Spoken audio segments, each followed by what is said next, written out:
Good morning. Hi, this is Eric Lehman, and welcome to day 2 of the rest of our lives together. I'm so excited to share this daily video blog with you, and equally excited to share the name that I came up with last night into this morning. And I'd like to call this Morning Has Broken, and I Don't Want to Fix It.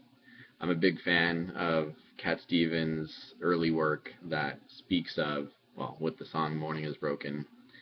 And recently I've just come to the decision, the daily decision, that all mornings are perfect, even though some of them may run more smoothly than others. Even the days where, we're about to go into back to school season, even the days where, I miss the bus with my kids and wind up having to drive them all the way to school.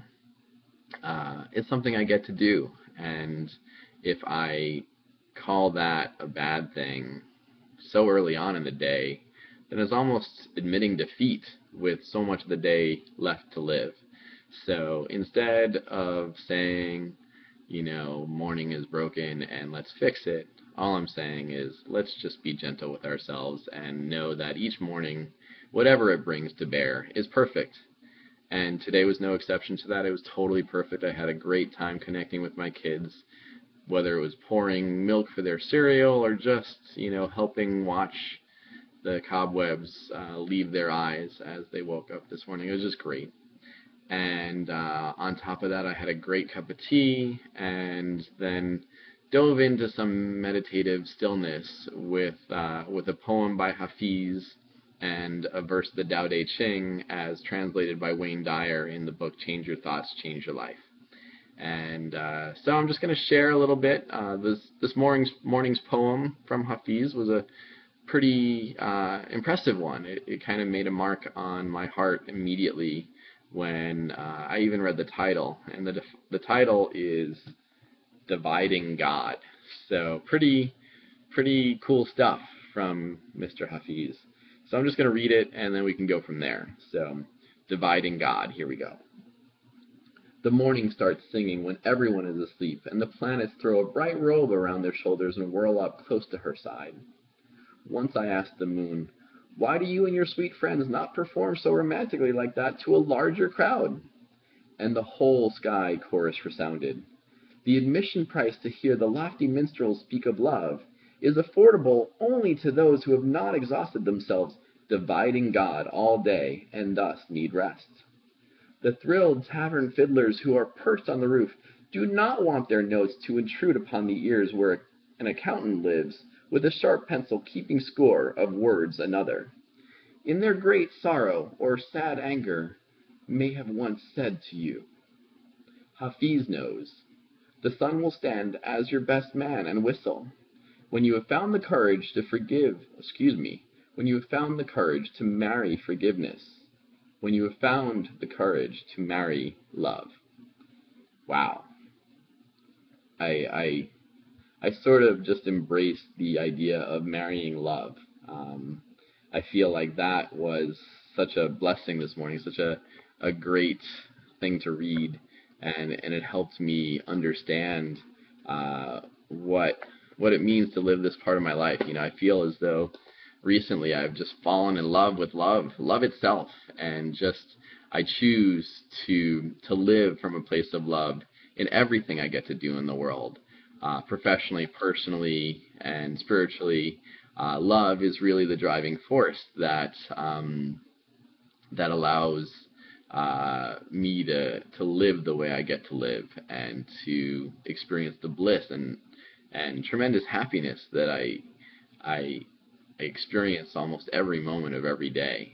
And by almost I say, I'm human, and there are times where sometimes my ego or sometimes something else in the moment shifts my energy.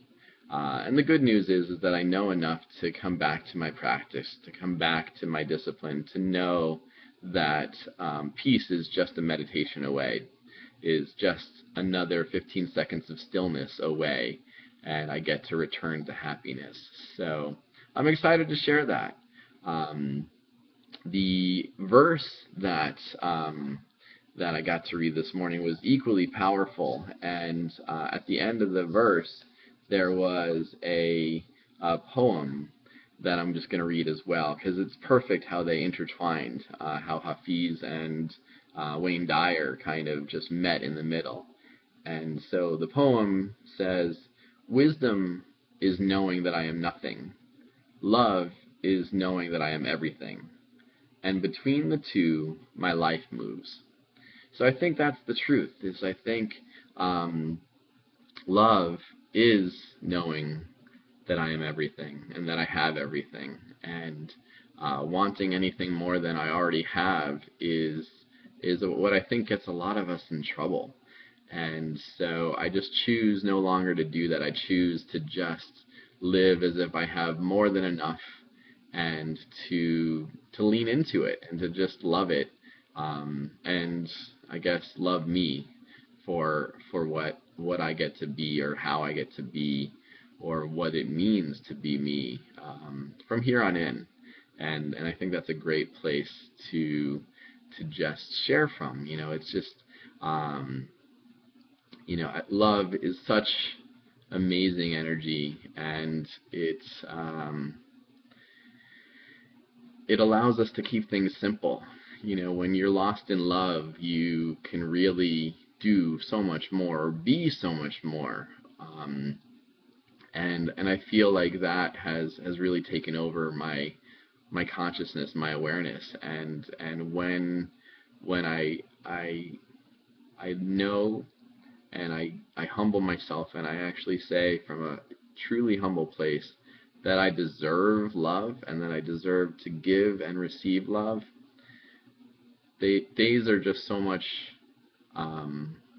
more full and more rich, and more fully expressed. And I get to just connect with my neighbor in ways that I might not have taken the time to do if I didn't have love as my driving force. So I'm so excited to have embraced this way of living, and I'm so excited to share this with you.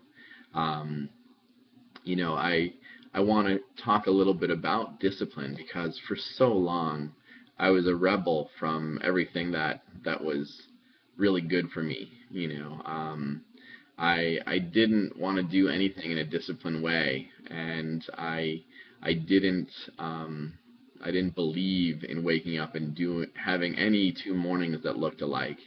And I guess that was perfect too. The point is that now I know that having a ritual, having a discipline is beautiful. It's not confining, it's not restraining. It doesn't make me feel like I'm militant or anything. I just feel like having a ritual like this allows me to find my center every day, and more so than find it, to deserve my center every day. And I think that's a hard word for me to say. I mean, deserve is probably the hardest word for me to say, and over time I'll share more and more reasons why that's been a hard word for me to say. But for now, let's just know that that for me to be able to say the word deserve, it's a big deal, and I'm so glad that I can share that word with you, and not pause, and to know that if I deserve love, if I deserve to live from a place of love, so do you, and that it's so much more possible when we all embrace it, and that's what today is about. So I will say that love has been a really great theme, for today, and that everything's perfect. There is no good and bad.